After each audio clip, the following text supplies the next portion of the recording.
Parks and Recreation provides space for play, connection, and community that enhance the quality of life for residents and visitors alike. In this episode of Delivering Dubuque, see how the Parks and Recreation Department turns community feedback into action, and how you can help shape what's next.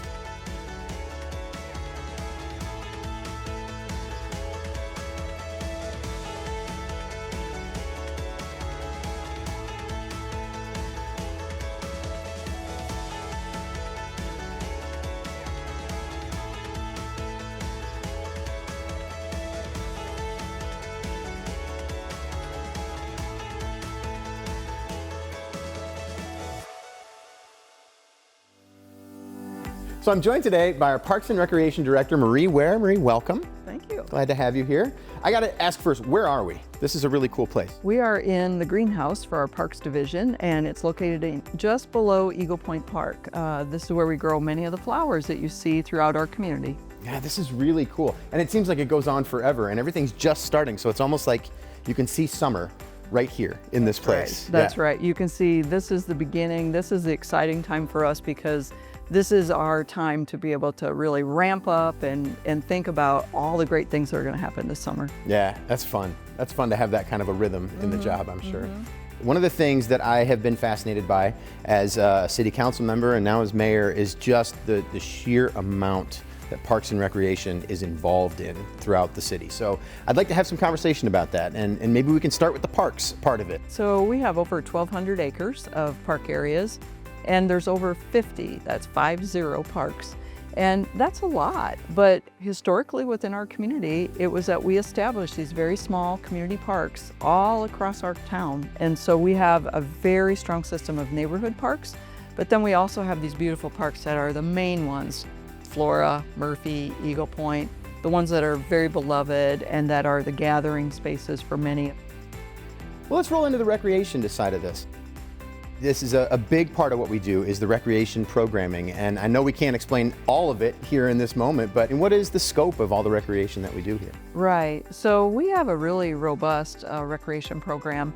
Some of the things have been around a long time. So the playground program that happens in the summer, we have the swimming pools, we have the marina, we have just activity after activity, our programs for sports. And we have sports for kids, but they're introductory. We also have those adult sports: adult basketball, adult volleyball, adult softball. I didn't hear you say pickleball, but that's the new one. Yes, I mean, that's the big, really popular one right now. Absolutely. And we are, we are trying to keep up with that trend. There's always something new that you're thinking about from a recreational activity. And a lot of times that's things that bubble up from the community. It's where somebody comes to you and says, we really need and you fill in the blank. We create places where people create memories. There is another piece to Parks and Recreation, though, and it's the facilities part of that. And that's a pretty big aspect of what your department is. So if you talk a little bit about that. These are more gathering spaces as well for our community and have a lot of purpose. So we have the Grand River Center, which is our conference and convention center, Five Flags Civic Centers. We have Imon Arena. And now we have also the E.B. Lyons Nature Center, where we have this partnership where we're working between the 3 governmental entities and the Friends of the Mines of Spain. So it's very diverse what we do within those facilities. A lot of people don't know the city owns those buildings, so we maintain them, and then we have those management companies or groups that we're working with that are taking care of each of those facilities on that day-to-day basis. Parks, recreation, all the facilities you mentioned, that's a lot of work. How do we get it all done? I mean, let's talk a little bit about the people who work with Parks and Recreation.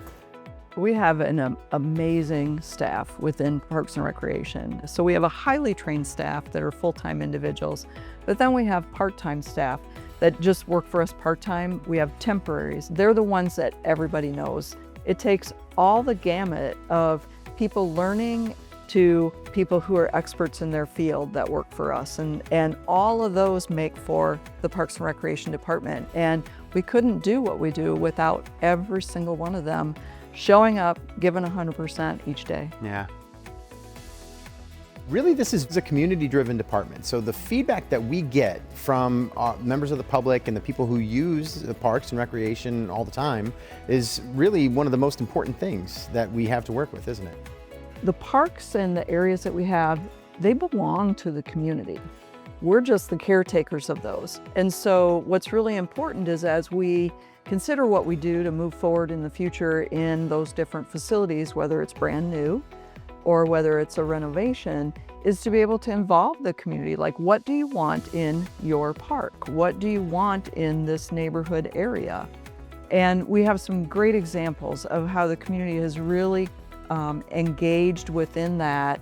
And then it's our role as staff members to be able to listen to that feedback that they give us, make sure that we're true to what people are asking for. When we did the Comiskey renovation, we really dug in with the community that lives in that neighborhood as well as the overall community, had lots of different ways that we gathered feedback from people. So when you see that park out there today, it is a culmination of all the engagement that we had, and that's why people enjoy it so much. They felt like they were heard. And you know, the other side of it is that there are times when people are like, nope, you're not on the mark of what we're saying. And we have a prime example, one of the neighborhood parks that actually is in construction right now. We thought we heard, they wanted something really natural and they wanted some different elements. And so we came out with a concept and they came back and said, nope, that's not what we were saying. And so we went back to the drawing board and came up with a new design. Sometimes we can't meet one-to-one of what one person wants because it is a community resource. But when we hear it loud and clear from a group, we listen. That is such a great story, and it's such a great example of what is best about city government, that we are so close to all of us who live here together. I mean, we are neighbors just like everybody else, and we work here trying to be caretakers of something that belongs to our community and that will belong to our community for decades to come. There's something coming up that is a part of this, and it's how we do it well when it comes to Parks and Recreation. Sometimes taking a big step back and then looking at it from that higher, as they always say, 30,000-foot view. And we're about to do that with a comprehensive master plan and a review. So talk a little bit more about what's ahead. This is one of the most important plannings that, in my mind, for Parks and Recreation that we can do. And what we do is we look at our Parks and Recreation systems and our programs and the activities and all the different components. It's the opportunity to have another set of eyes come in for us. So with the consultants, they'll come in, they're going to go to every single park and they're going to evaluate everything about that park. What about the playground, and what about how it's maintained, and what about usability of it, and all those other kinds of things. They're going to look at that for us, but they're also going to engage our staff, because they're the ones that are either out there maintaining it or because of the recreational programs are using it recreationally. They're also here to be able to benchmark us against other places and say, hey, you know, you may be lagging behind here, or this is a trend you may want to consider. There's many different components. There's a natural component to it, where are there a lot of invasives? Is there better management practices that we could use? As we talked about, the big thing we want to do is engage the public into this. The opportunities that they're going to have to be able to participate in this are many and varied in the next number of months. For people wanting to get involved in that process, and when I'm talking about people, I'm talking all ages, from little ones to all those that have much experience in life. So we want to be able to engage them in so many ways. So there'll be surveys coming out, there'll be events in parks, there'll be some booths where it's hands-on, like what would you like to see, and there'll be elements of things that they can either build or show or talk about, because everybody is different. Some people like to be able to write it on a piece of paper, other people like to show it more artistically about what they think. We really are having kind of a big gamut. That's just such a great description of why we do what you're describing. It's all of ours. That's right. And a lot of us have great ideas to share, to be able to shape the place where we live and love to play in this way. So that's fantastic. Well, Marie, I can't walk away from this discussion without talking about you for a moment, because you are nearing retirement. You've announced this. You've given so many years to this, and I was hoping we could take a moment to reflect on what you're most proud of as you're, walking into the next chapter here. Mm-hmm. My role is to be a facilitator, but in the end, my role is to help create the legacies that people enjoy. I have the best job in the world. I get to work with a team of people, a great team of people, not only in my department, but within the city.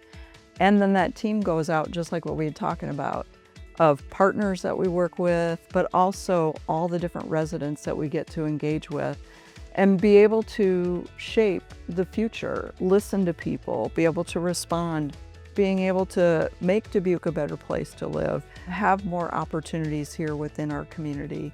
And there's nothing better than being able to do that. You leave these legacies behind.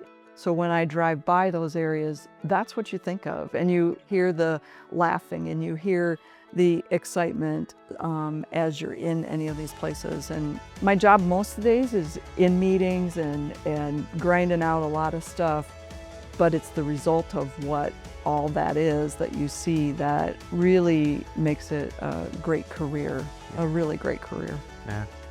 Well, Marie, thank you very much for your many years of service and for all that you've done. And thanks for being here today to talk about this. This was fun. Thanks for having me.